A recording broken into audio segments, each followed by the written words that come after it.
ओम नमः शिवाय। हर हर महादेव। कैसे हैं आप सब लोग। देखिए आज का जो वीडियो है वो बहुत ही ज़्यादा विशेष होने वाला है कि अगर आपके घर में कुछ भी अच्छा नहीं हो रहा है, कर्जा बहुत बढ़ गया है, आप उपाय कर कर के थक गए हैं, कोई आपके घर में रोग से ग्रस्त बना ही रहता है, घर में कोई ना कोई दोष लगा ही हुआ है, या फिर आपकी कोई मनोकामना है जो आपने पशुपति व्रत कर लिए, सारे उपाय कर लिए, फिर भी पूरी नहीं हो रही है, तो मात्र आज का एक छोटा सा उपाय करने के बाद आपकी मनोकामना निश्चित ही पूर्ण होगी। जो आपको अपने घर पर करना है, कहीं नहीं जाना है, मंदिर में भी नहीं जाना है, आपको यह उपाय अपने घर में करना है। और आपके घर में जो भी दोष है, पितृ दोष है या काल सर्प दोष है, कुछ भी है, वो आपकी निश्चित परेशानियां बिल्कुल ही ख़त्म हो जाएंगी इस वीडियो को देखने के बाद। तो लास्ट तक वीडियो ज़रूर देखना, तभी आपको समझ में आएगा कि यह उपाय आपको किस तरह से करना है। क्योंकि बहुत लोग करते हैं लेकिन गलत तरीके से करते हैं,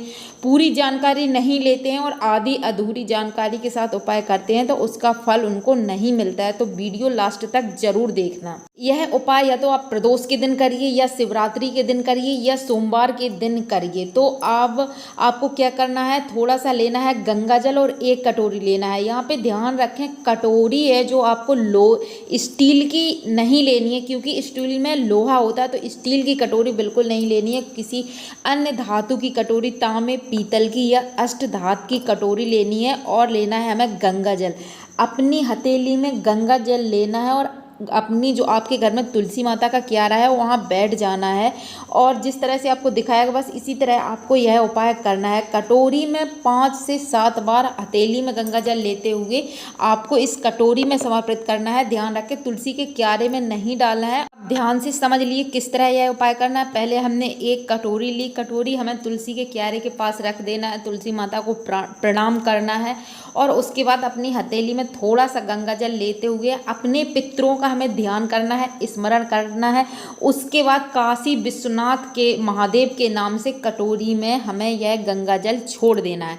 इसी तरह से आपको 5 से 7 बार अपनी हथेली में गंगा जल लेते हुए अपने पितरों का ध्यान करते हुए और काशी विश्वनाथ महादेव का ध्यान करते हुए हमें 7 बार यह गंगा जल कटोरी में छोड़ देना है। अब आपको यह गंगा जल तुलसी के क्यारे में नहीं डालना है।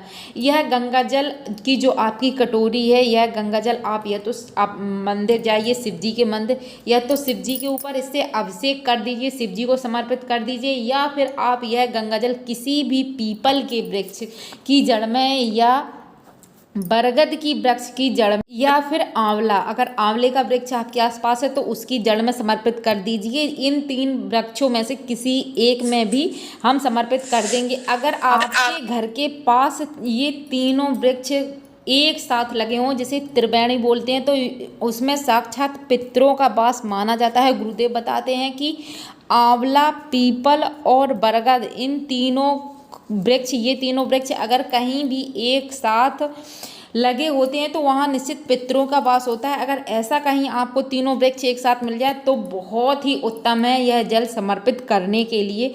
दूसरा उपाय देख लेते हैं। यह उपाय गुरुजी ने गौपित्र शिव महापुराण में बताया, लेकिन अगर आप देखेंगे अपने आसपास और अपने कुछ दादी नानी की बातें याद करेंगे तो पाएंगे कि जब दादी नानी खाना बनता था चूल्हे से, तो डेली रोज इसी तरह से होम किया जाता था। जो भी घर में भोजन बनता था, अगर नहीं बनता था, घी गुड़ से ही होम किया जाता था। रोज कंडे की जो अग्नि होती थी उसी में घी और गुड़ से होम किया जाता था। वही गुरुजी ने बताया कि रोज तो हम नहीं कर सकते हैं, लेकिन जो 15 दिन पितरों के होते हैं तो उसमें जो गाय का उपला होता है, गाय का उपला, उसकी अग्नि कर लें और कंडे में हमें घी और गुड़ से होम कर देना है। इसमें 1 चम्मच घी और 1 चम्मच या तो गुड़ हो या थोड़ी सी शक्कर ले लें और होम कर दें।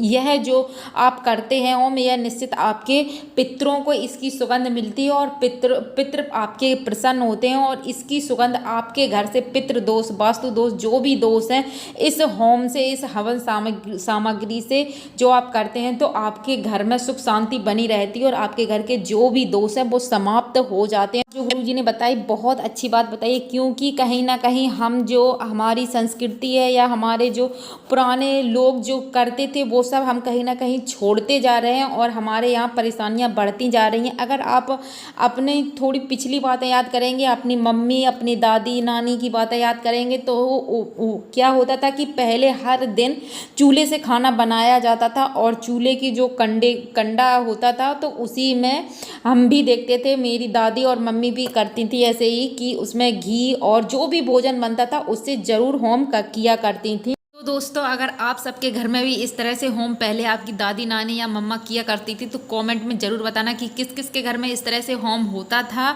और अभी हम सब ने बंद कर दिया है। तो हम वापस से इसे शुरू कर देंगे करना। इसमें कुछ मेहनत नहीं है, बस थोड़ी सी आपको कंडे की अग्नि बनानी है और उसमें होम कर देना है तो निश्चित आपको लाभ होगा। तो कमेंट में बताना ज़रूर सभी कि कौन कौन यह वापस से शुरू करने वाला है। यह जो होम की जो प्रसाद है, प्रसाद के रूप में जो भी हमारे घर में बनता है तो अग्नि को हम समर्पित करते हैं, जो हमारे पितृ होते हैं उनको भी मिलता है और जो भगवान को भी हम अपनी श्रद्धा से भोग लगाते हैं। तो श्री शिवाय नमस्तुभ्यम। मिलते हैं फिर से ऐसे ही वीडियो में।